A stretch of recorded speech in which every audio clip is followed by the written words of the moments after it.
In our study, and by the way, thank you so much for being here for all 4 weeks in a row, as tonight is basically our concluding session. And we've been talking about studying the Bible and trying to cover some of the things that probably you've never really thought about, especially some of the more difficult parts of the Bible, especially in the Old Testament. And that's been my desire, to just try and challenge us and help us. Because remember, as believers, we know that the Bible is the greatest book ever written. We know that we should be consistently and comprehensively reading it. And yet, to be honest, we struggle, okay? We really do struggle with the material.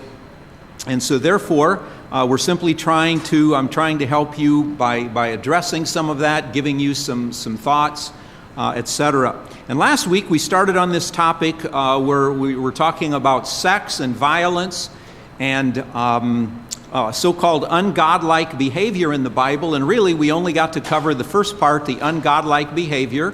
So tonight we want to move to this next category. And on your handout sheet, down toward the bottom of page number 1, we were right to the point there where we were saying that yes, there are things in the Bible that seem violent and evil, but it's not to play up evil or anything of the sort, but there is a reason for it.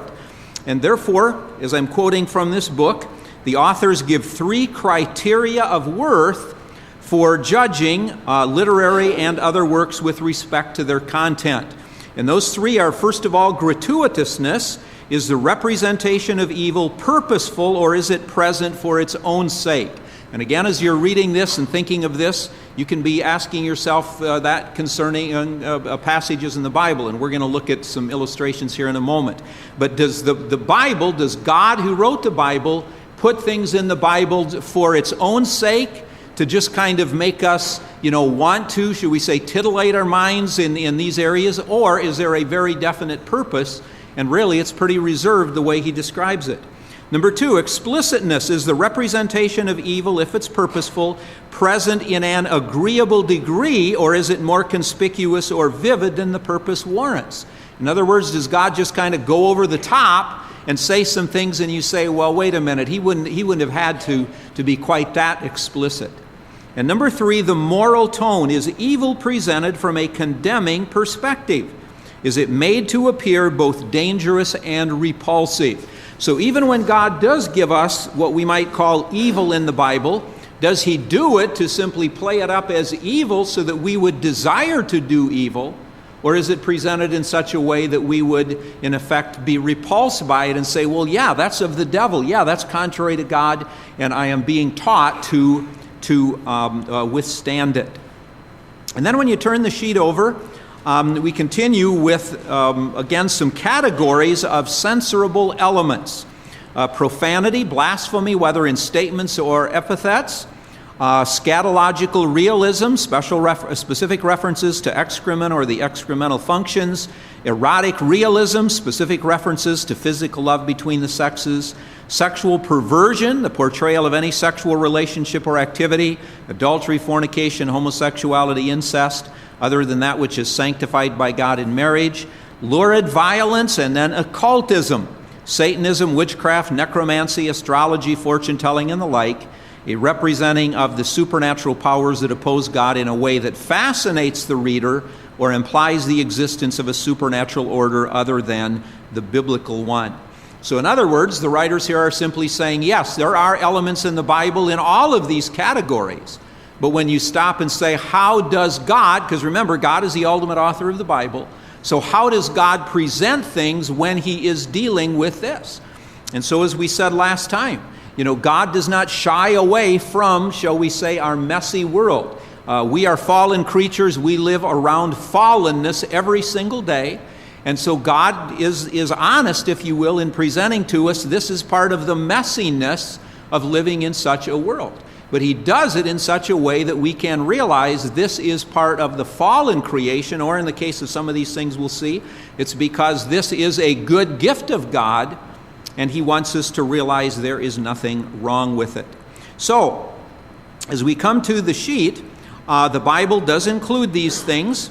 but not in ways that are really outside of the storyline. So when we think of violence, what do people mean when they try and say the Bible is too violent? Okay, I've given you a description here from this author named Seibert in his book, The Violence of Scripture, who indeed just slices and dices the Bible, saying God is way too violent and this is way over the top. He describes violence as physical, emotional, or psychological harm done to a person by an individual or individuals, institution, or structure that results in injury, oppression, or death.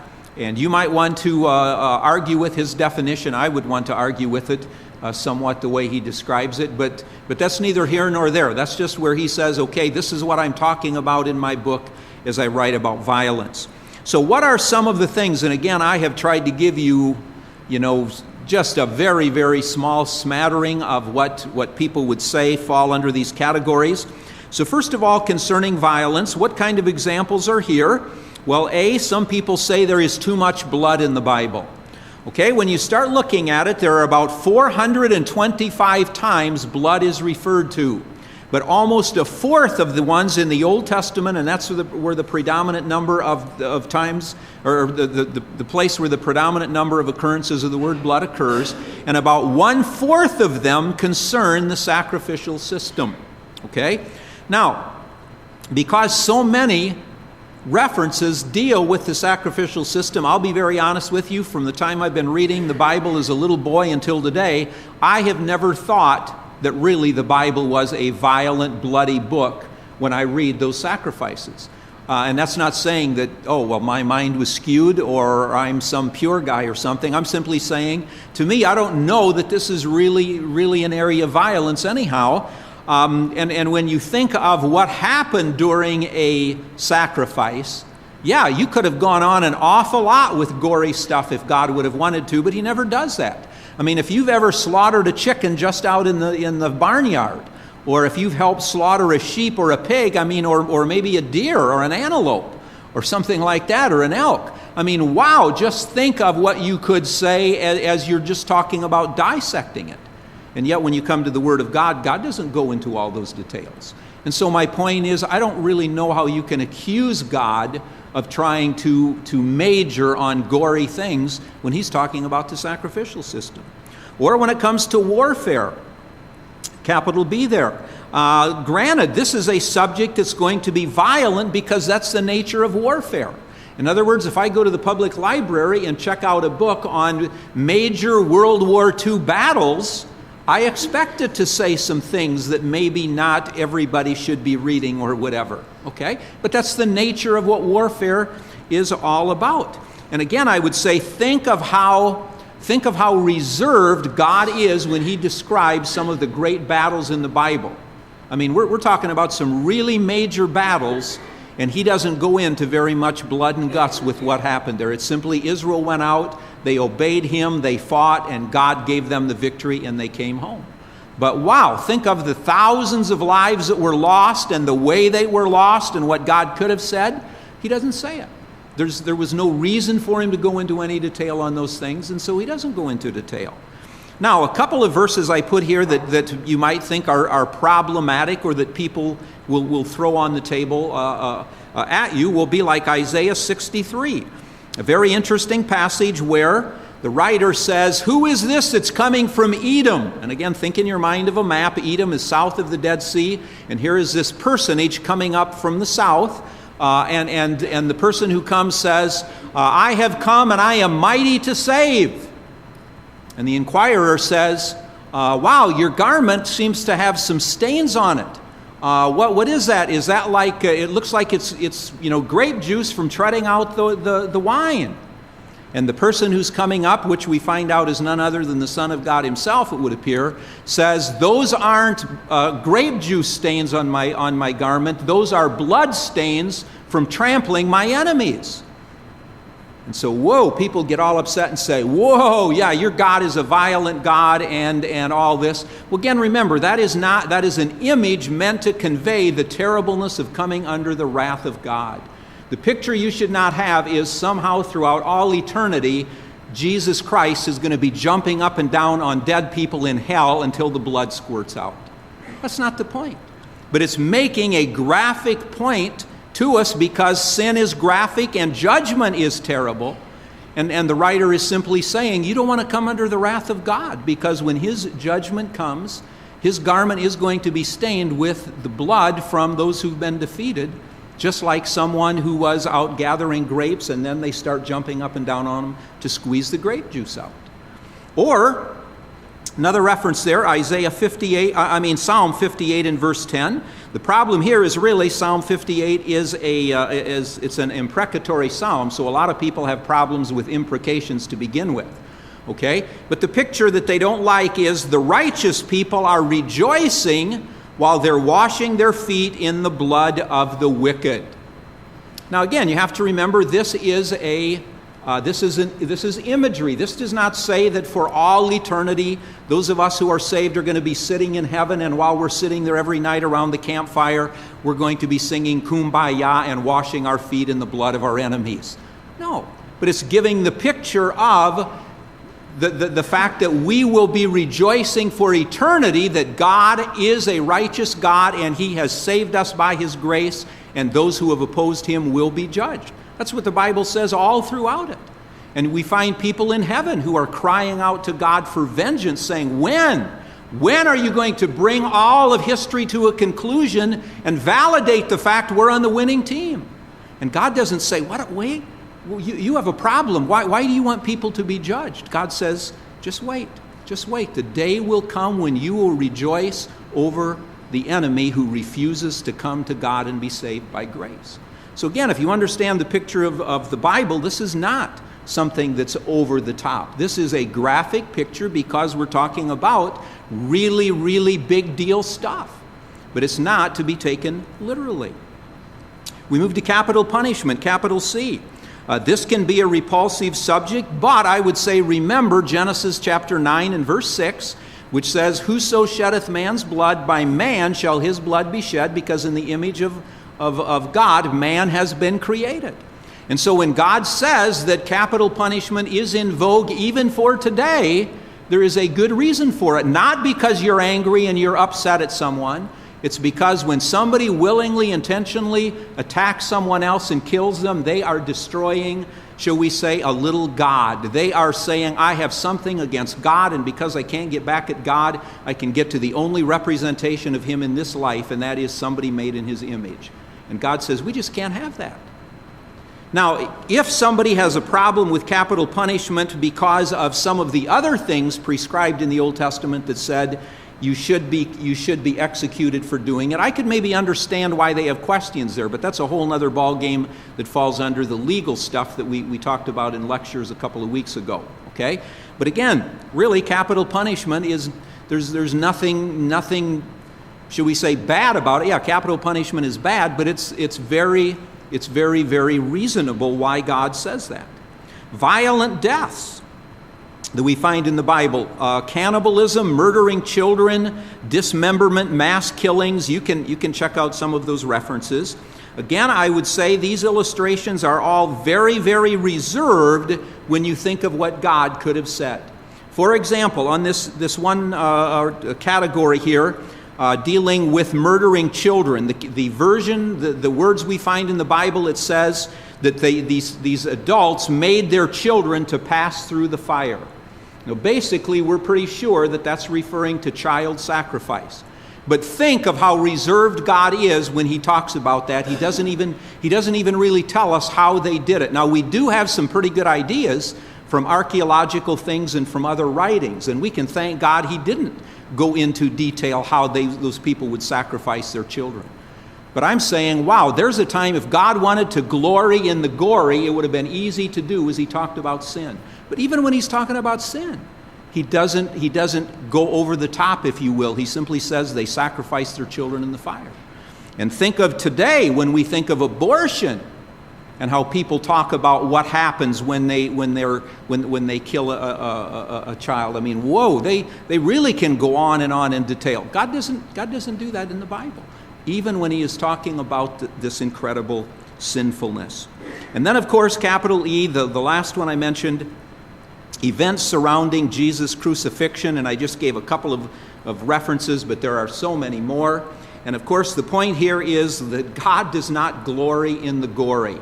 Because when you come to the crucifixion, the cross is the centerfold event of all of time, and there was nothing pretty about it. If God wanted to really gross us out, all he needed to do was take maybe half of a book in the Bible. This is such an important event. Why didn't he take more time and go into all this gory blood and guts detail? Again, we know from other writers some of the kinds of things that they did. Generally, when the person was crucified, they were stark naked, as we would say. Now, in the case of Jesus, it is possible they did cover him a little bit out of respect, but there's a good chance they didn't, so you don't even want to think of the slurs that people were throwing at him as they walked past. Just think of ungodly people today, some of the things they say to other people when it's not even anywhere near that kind of an event. God could have gone into all kind of detail, but he didn't, because that wasn't the most important thing. The most important thing was Jesus Christ was dying for our sins. And it was Jesus Christ taking the hell of God the Father upon himself so we would never have to suffer hell. And so God gave us those kinds of things. My God, why have you forsaken me? That was the real gory thing.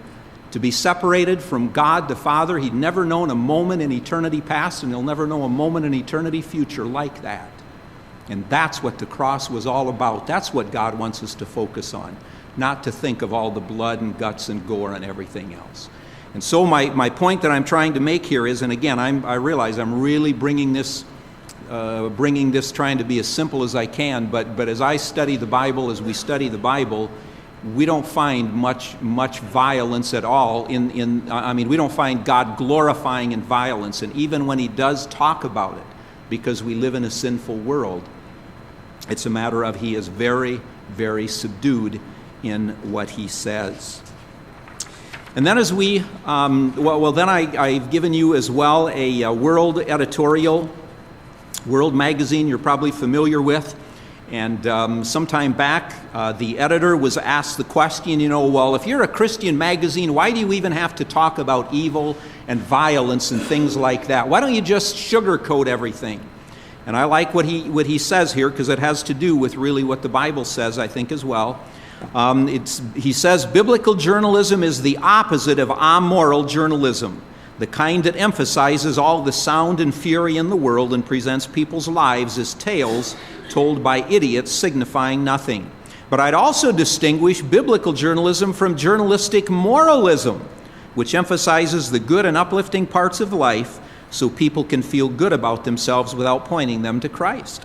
Sugary journalistic moralism presents happy, smiling church people removed from the sinful world and moving from one triumph to the next.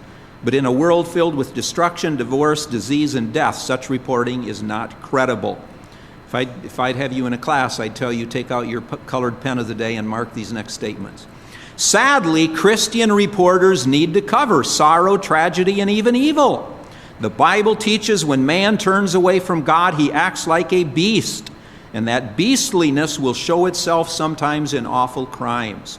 We do not want to dwell on them, but if we ignore them, we're ignoring evidence for the understanding of man's sinfulness that is essential to Christianity.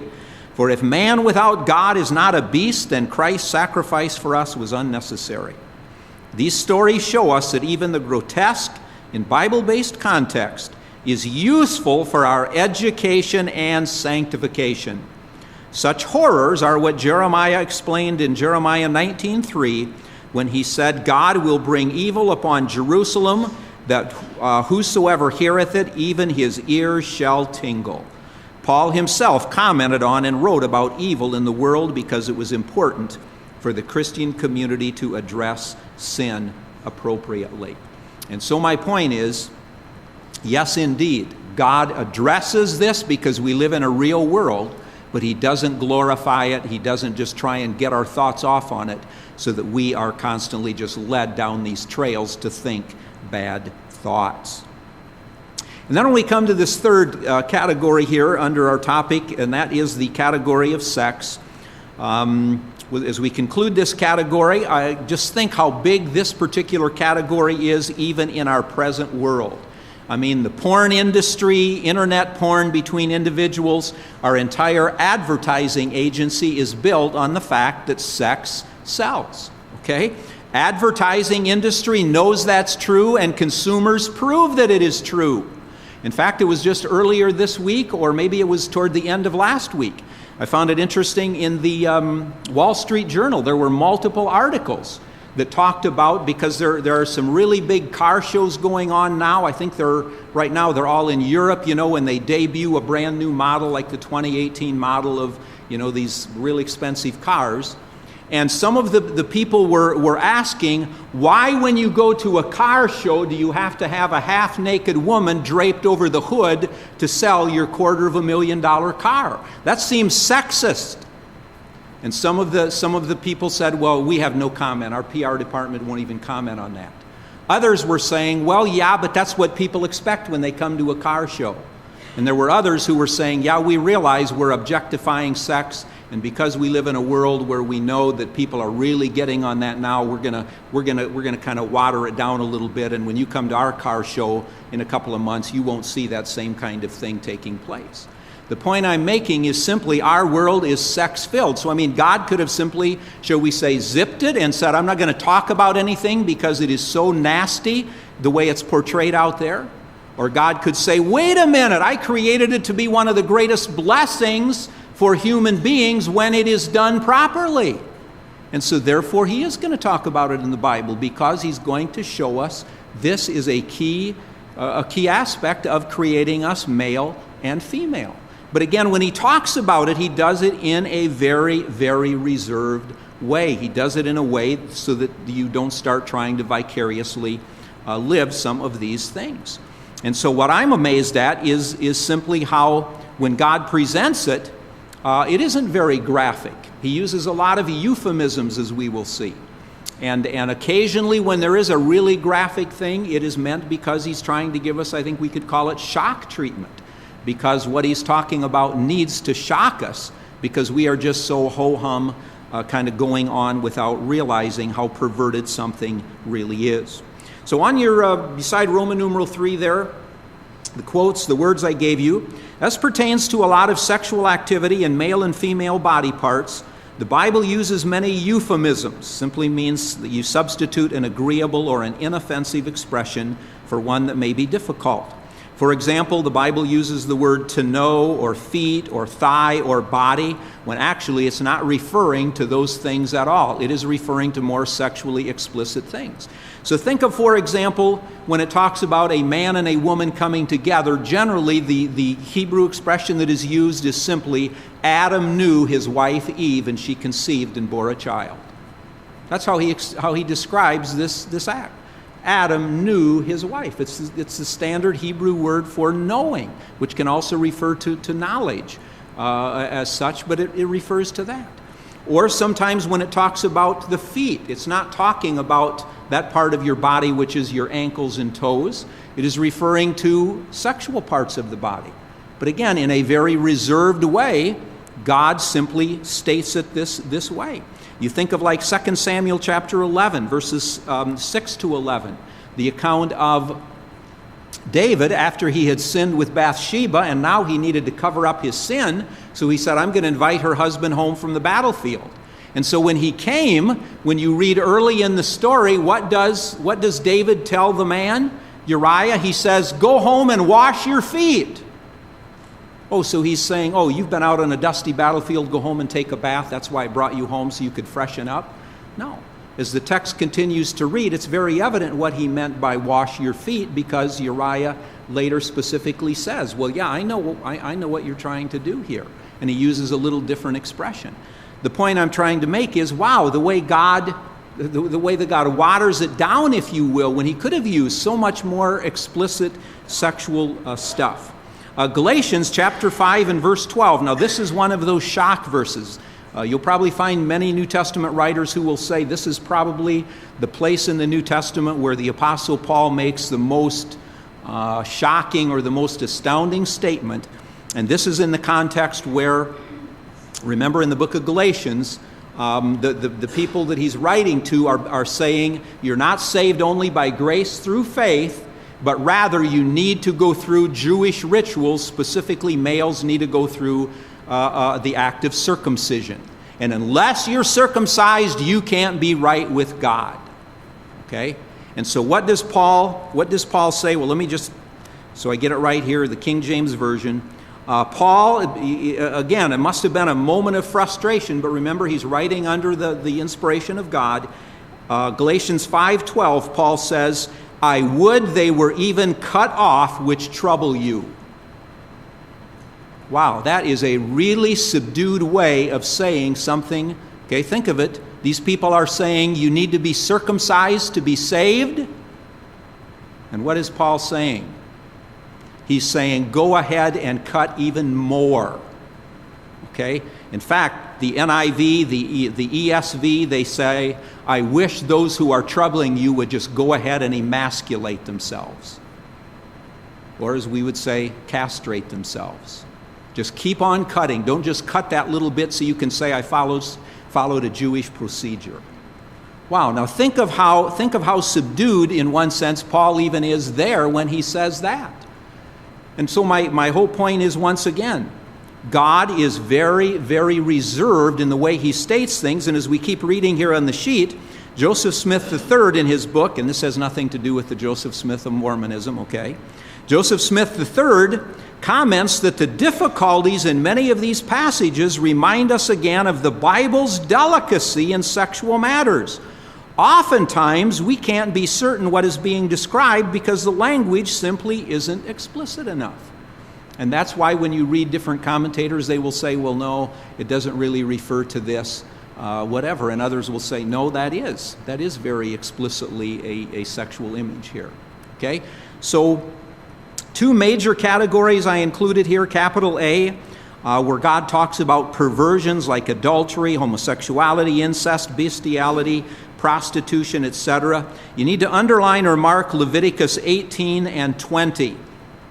Because you say, why in the world would God even have to mention some of these perversions and say, don't do those? Those are not the reason why I created you as sexual beings. You need to remember the reason he said it was because the children of Israel were at Sinai, headed to Canaan, and the Canaanite religious system propagated and pushed and encouraged this kind of behavior. Yeah. And so it's no wonder God talks about them. It's no wonder Leviticus 18 and 20 are so dirty, if you will. It's because God is saying this stuff is sin. This is not legitimate sex. So don't do it. But the children of Israel, sorry to say, when they got up there, they started doing it. In spite of God telling them, don't do it, this is a total perversion. And so, again, it's very, shall we say, pretty graphic, but it's very understandable when God could have gone over the top and really said more things. He didn't. He just very simply said, don't do this kind of stuff. And then the second category is presumed problematic passages. And again, I think if you will look at each of these in the context, I wish we had time to spend long time on every one of them, but just in summary, Proverbs 5 and 7, it's because Solomon, the writer of Proverbs, is trying to encourage people to beware of the allurements of Lady Folly. Okay? Because in those first 9 chapters, on the one hand, you have Dame Wisdom, a Lady Wisdom who is standing there, and she says, follow me, follow my lifestyle. And that's nothing other than the gospel call. Come to Christ and be saved and follow me. And Dame Folly, this other one who stands there, is none other than a representation of evil and Satan. And Dame Folly is standing there saying, come to me. Look at what I can offer you tonight with nobody around the house. Well, again, it's not over-the-top description. You probably this week sat down and watched some TV program that was more graphic and more said more stuff than what Dame Folly is saying right there. But the point is, the writer is presenting temptation in realistic fashions, and it doesn't have to be sexual temptation. It is simply that is one of the areas where people are most greatly tempted, and so I think that's why God used that in that particular venue. Ezekiel 16 and 23 perhaps are the two most graphic sexual chapters in the Old Testament, but they're pictures of whoredom to show the sinfulness of sin when somebody brings a third party into the bedroom. Because that's exactly what God was doing with his people. He was saying, I married you, look how I nurtured you from the time you were a young lady. You married me. And then he says, look what you did. You opened the bedroom door and invited in all these other paramours, and you basically said, get out of my life. I want them instead. And he uses some pretty graphic illustrations of it.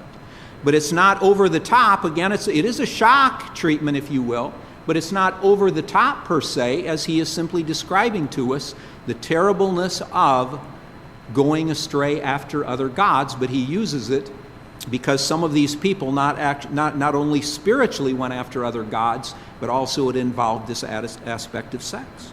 When we come to Song of Solomon, of course, I think the key here is we are supposed to interpret it literally, but he's showing us the sacredness of marriage according to God's instructions. He's saying, when I created men and women, when I created them different, I did it for a purpose. There's nothing wrong with sex as long as it is used within the bounds that God has prescribed for it. And so he gave us a whole book about that, saying, yes, it is meant to be a joyful experience when you do it according to the way God has prescribed it. But you be sure you follow that, or you're going to find it is forbidden fruit. And then the Hosea 1-3 reference. This is when Hosea's wife walked out on him and became a prostitute, behaved like a prostitute. And God was simply here trying to teach the prophet the great heartbreak that comes to God when people literally walk out on him. But God was using his own home life to actually teach him physically on this plane the way God feels violated on this plane when we walk out on him. So again, it is somewhat graphic, but not very graphic. It simply talks about somebody walking out on her husband and being a prostitute for a time. But it doesn't go into a lot of the details about what she was doing with these other men and so forth. So again, to come to this and say, wow, this is so perverted, what was God thinking of? No. I think when we see it, we say he's very reserved, he's very restrained as he is communicating to us some important things about very, very important subjects. Well, I wish we had a lot more time, but we need to hasten on in our final minutes here, and so if I could have some help.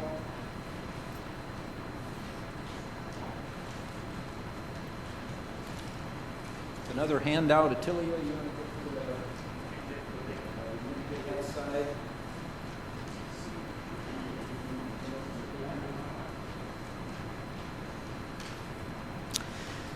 Okay, I apologize that for this last segment we're only going to have about 11 minutes or so to finish up here, but hopefully by giving you the handout you'll have something to take with you. And this has to do with what I call some of the boring parts of the Bible.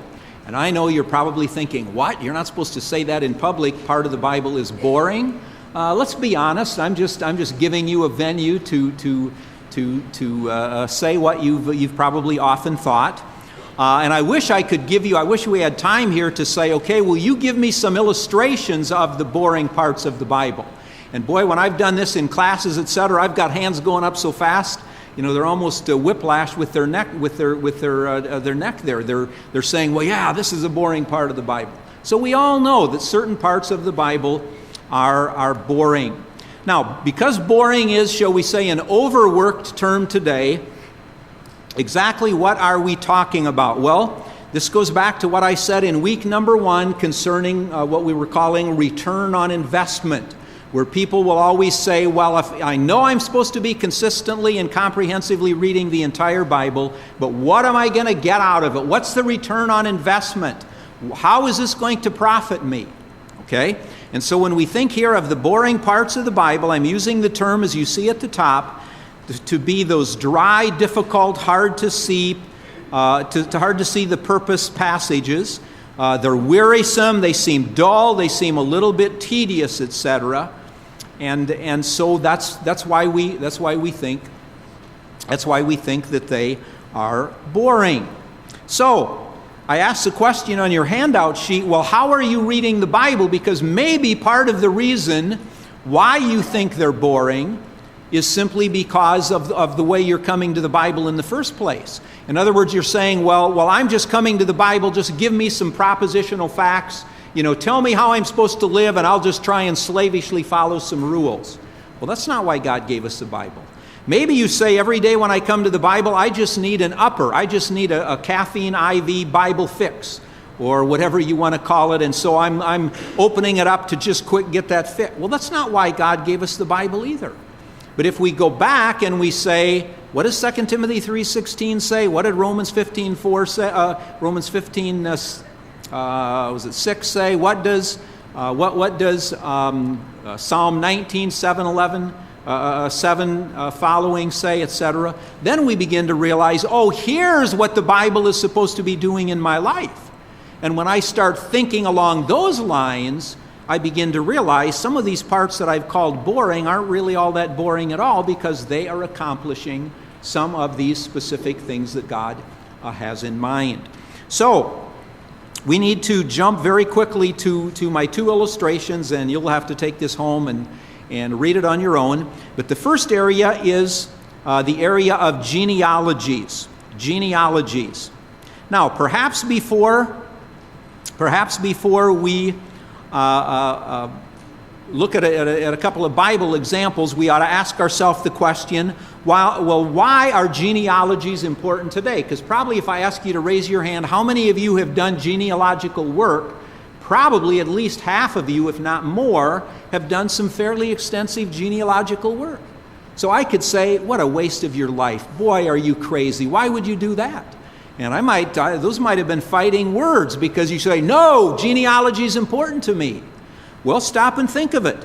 We do it for historical reasons. We want to trace our roots. We want to know where our ancestors came from. We want to know when they came to the American shores. We want to know where they first lived, etc. Yeah, we're interested in genealogy. Others are interested in it for nostalgia reasons. Just the fun of it. Do I have any shady characters in my past? Have I ever had someone in my past who was imprisoned? Something like that. There are other people who do it for professional reasons. I want to join the DAR. I want to be part of the Sons of the American Confederacy. You have to prove that you are in the right genealogical line. You can't just go and say, I want to sign up for that. Others do it for theological reasons. Think of the LDS Church, the Mormon Church. They do it so that they can perform baptisms for the dead. Very, very important. And so when you say, wow, the Mormons are so big on genealogy, I'm glad they helped me and they've given me so much information for my family. Well, yeah, reap their profits, okay? But remember, there's a reason why they are so interested in genealogy. It's because of a theological reason. Or maybe it's for medical reasons. How many times have you gone to the doctor, and one of the doctor's first questions when he's trying to analyze you will be, what about your family history? Do you have a parent who had this problem, etc.? And then when you say yes, it's, okay, well, we need to be very careful then as we treat you, because it's probably going to be part of your problems down the road as well. So we use genealogy all the time.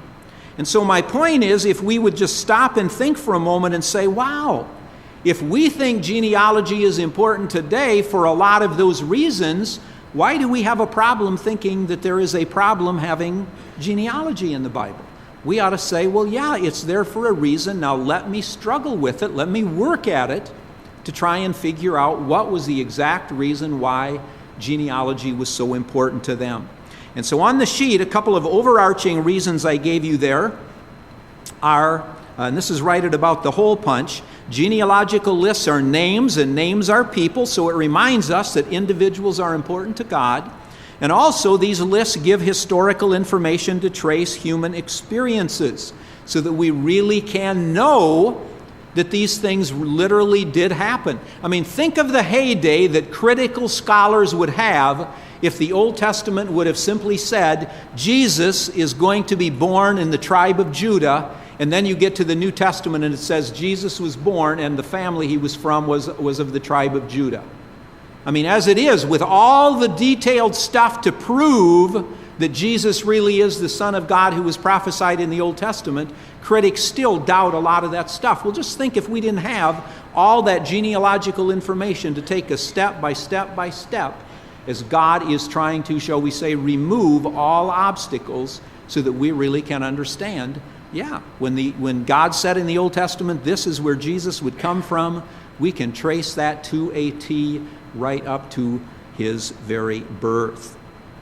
And then I've given you some passages there where genealogies occur, and you're going to have to read those passages and maybe think along the lines of some of the stuff that's given there. And again, there are far greater, or there are more reasons, but maybe those points can help you. And then if you want to turn your sheet over, the last thing we want to look at, and this is something that seems boring to most people because it is very specific to Israel's worship, and it deals with their sacred seasons, or as we would call it, it deals with their holiday times, if you will. And probably the biggest question people have here is they would simply say, but wait a minute, I thought that was given to the children of Israel. I thought that's part of the ceremonial law that was fulfilled in Jesus Christ, because we don't celebrate these things anymore. And so therefore it becomes boring to me. What in the world, or why in the world do I need to read these chapters and all these paragraphs that specifically deal with this? Well, once again, I would say that I think you are misunderstanding the point, because God was trying to teach Israel important principles that far transcended just the Israelite nation. God was trying to teach important principles for his people at any time, in any place, under any circumstances. So the quotes I put at the top, the coming of Christ superseded these typical ordinances, and the divine instruction which Christians are to draw from them concerns not God's will for our own present action, like we say we ought to be celebrating the new moon and have Passover and unleavened bread and first fruits, but the truths concerning God and man and Christ, which the observing of these ordinances was always intended to inculcate upon Israelite minds.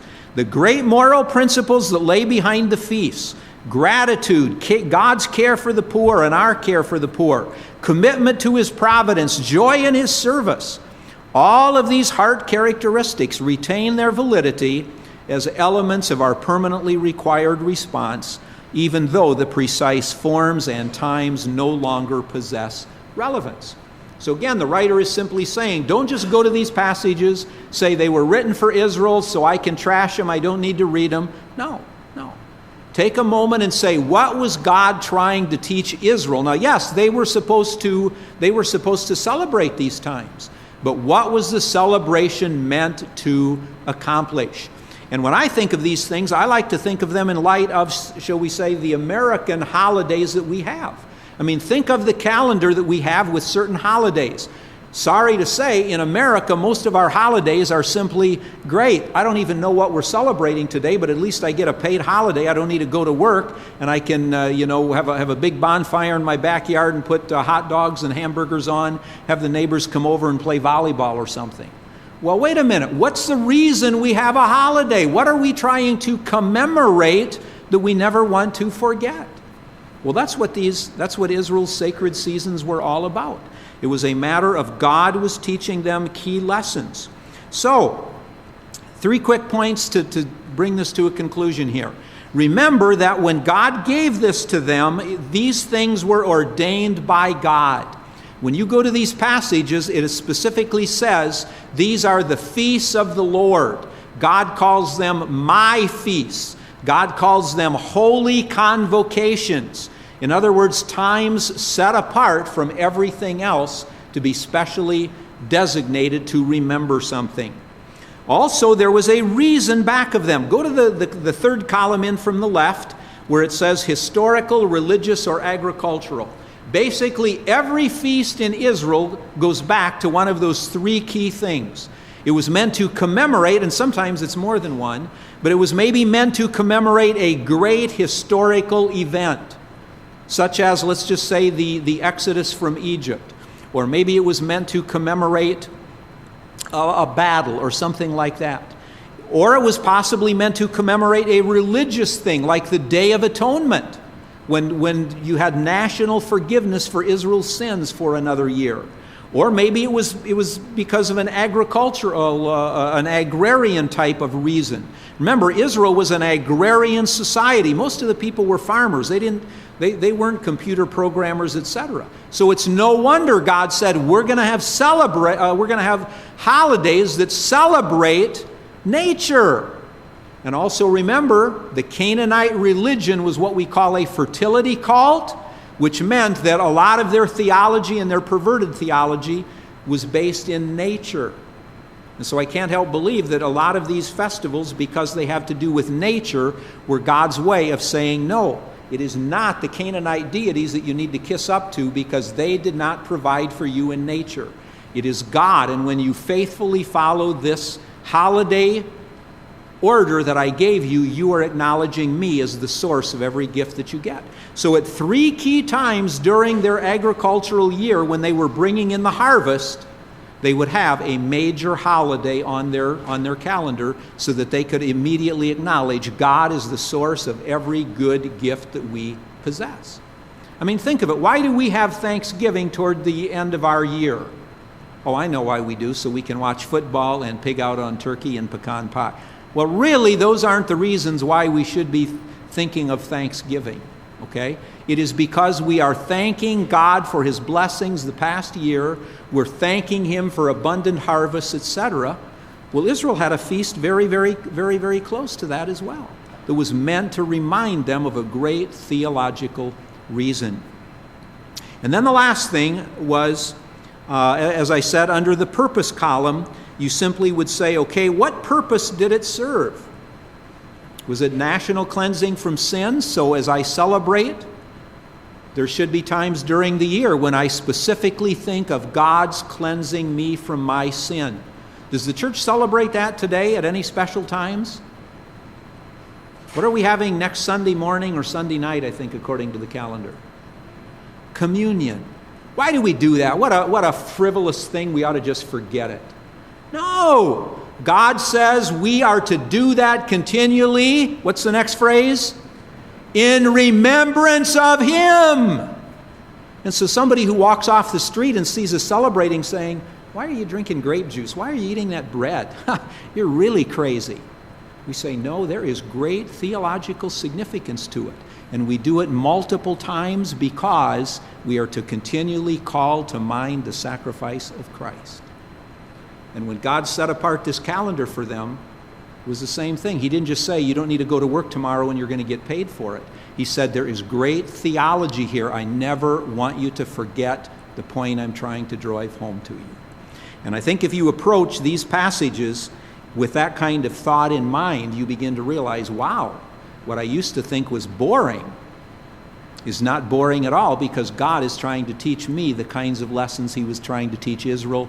I will celebrate in a different way than they did, but the key core is still there, and if I'm going to be a faithful Christian today, I ought to be doing the same things, even though I show it in other ways. Well, you've been an incredible audience. I think every week maybe I've kept you at least 5 minutes over, so I apologize for that. But thanks for taking the class, and hopefully this will at least give you some things to think about as you consistently and comprehensively read the Word of God. That means at least once a year for the rest of your life. Lord bless you. Have an incredibly fantastic week.